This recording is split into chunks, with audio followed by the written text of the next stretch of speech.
Manjeri medical കോളേജിൽ മഴ നനഞ്ഞിട്ടാണ് radiology വിഭാഗത്തിലെ രോഗികളൊക്കെ പോകുന്നത്. അത്യാഹിത വിഭാഗത്തിലുള്ള രോഗിക്ക് എക്സ്റേ എടുക്കണമെങ്കിൽ 200 മീറ്റർ ചുറ്റി സി ബ്ലോക്കിൽ എത്തണം. പോകുന്ന വഴിക്കൊന്നും ഒരു തരത്തിലുള്ള മേൽക്കൂരയും ഇല്ല. ഇന്നലെ റിപ്പോർട്ടർ പുറത്തുവിട്ട ആ ദൃശ്യം കൂടി നമുക്കൊന്ന് കണ്ടുവരാം.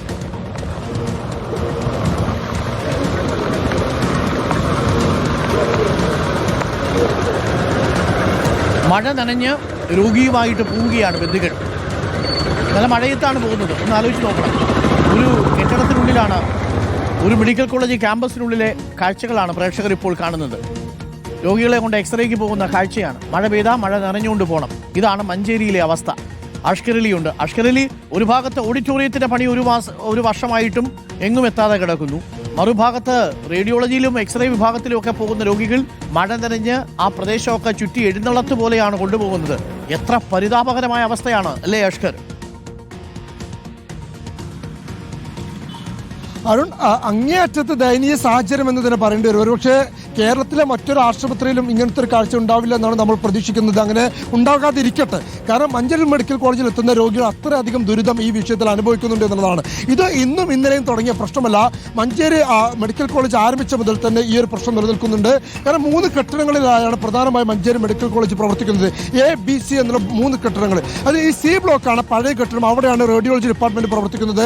എക്സ്റേകളാണെങ്കിലും പ്രധാനമായി CT സ്കാൻ, അതുപോലെ തന്നെ ഡിജിറ്റൽ എക്സ്റേ ഉൾപ്പെടെയുള്ള സംവിധാനങ്ങളുള്ളത് ഈ C ബ്ലോക്കിലേക്കാണ്. പക്ഷേ ഈ C ബ്ലോക്കിലേക്ക് അത്യാഹിത വിഭാഗത്തിലെത്തുന്ന രോഗി, ഗുരുതരമായി അപകടത്തിൽ പരിക്കേറ്റെത്തുന്ന ഒരു രോഗിയാണെങ്കിൽ പോലും എക്സ്റേ എടുക്കണമെങ്കിൽ ഈ കാഷ്വാലിറ്റി ബ്ലോക്കിൽ നിന്നും C ബ്ലോക്കിലേക്ക് ഏകദേശം 200 മീറ്ററോളം ദൂരത്തിൽ സഞ്ചരിക്കണം. അത് ബ്ലോക്കുകൾക്ക് അകത്തിലൂടെ അല്ലെങ്കിൽ ആശുപത്രിക്ക് അകത്തിലൂടെ റാമ്പിലൂടെ അല്ല ഇവർ പോകുന്നത്, മറിച്ച് പൊതുയിടത്തിലൂടെ അല്ലെങ്കിൽ പാർക്കിങ്ങിൻ്റെ അരികിലൂടെ വേണം ഇവർക്ക് ഈ C ബ്ലോക്കിലേക്ക് എത്താൻ. ആ സമയത്ത് കനത്ത മഴയാണോ ആ മഴ കൊള്ളുക, ഇനി കനത്ത വെയിലാണോ, അതിന് സൂര്യതാപം ഏൽക്കുന്ന വെയിലാണെങ്കിലും ആ വെയിൽ കൊണ്ട് മാത്രം അങ്ങോട്ട് പോവുക എന്നുള്ളത്. അതല്ലാതെ മറ്റൊരു പോംവഴിയോ മറ്റൊരു സജ്ജീകരണമോ മഞ്ചേരി മെഡിക്കൽ കോളേജിലില്ല.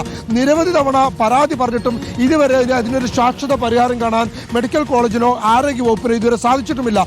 ഇപ്പോൾ ഇന്നലെ നമ്മൾ നമ്മുടെ നേരിൽ മുമ്പിൽ കണ്ട കാഴ്ച, ഒരു ഫ്രാക്ചർ വന്ന് പരിക്കേറ്റ രോഗിയെ ഈ സ്ഥലത്തൂടെ കൊണ്ടുപോവുകയാണ്. കൊണ്ടുപോകുമ്പോൾ ഏറ്റവും വലിയ പ്രശ്നം എന്ന് പറഞ്ഞാൽ ഗുരുതരമായ ഒരു പരിക്കേറ്റ വ്യക്തിയാണ്. ഒരുപക്ഷെ വാരിയല്ലടക്കം പൊട്ടലേറ്റ് വന്ന, സ്പെയിനൊക്കെ പൊട്ടലേറ്റ് വന്ന വ്യക്തിയാണെങ്കിൽ പോലും ഒട്ടും തന്നെ നിരപ്പല്ലാത്ത ടൈലുകൾ പതിച്ച് ഈ സ്ഥലത്തുള്ളിലൂടെയാണ് ഈ സ്ട്രക്ചറിൽ രോഗിയെ കൊണ്ടുപോകുന്നത്. അങ്ങേയറ്റത്തെ വേദനയാണ് ഈ രോഗി, ഈ മനുഷ്യൻ അനുഭവിക്കേണ്ടി വരുന്നത്.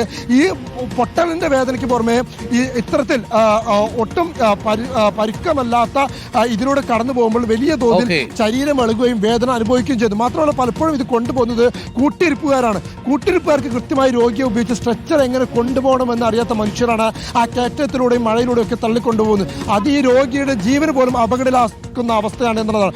അതുകൊണ്ടാണ് ഇതിൽ അടിയന്തര പരിഹാരം വേണമെന്നുള്ളത് നമ്മൾ തുടർച്ചയായി ആവശ്യപ്പെടുന്നതും. അരുൺ.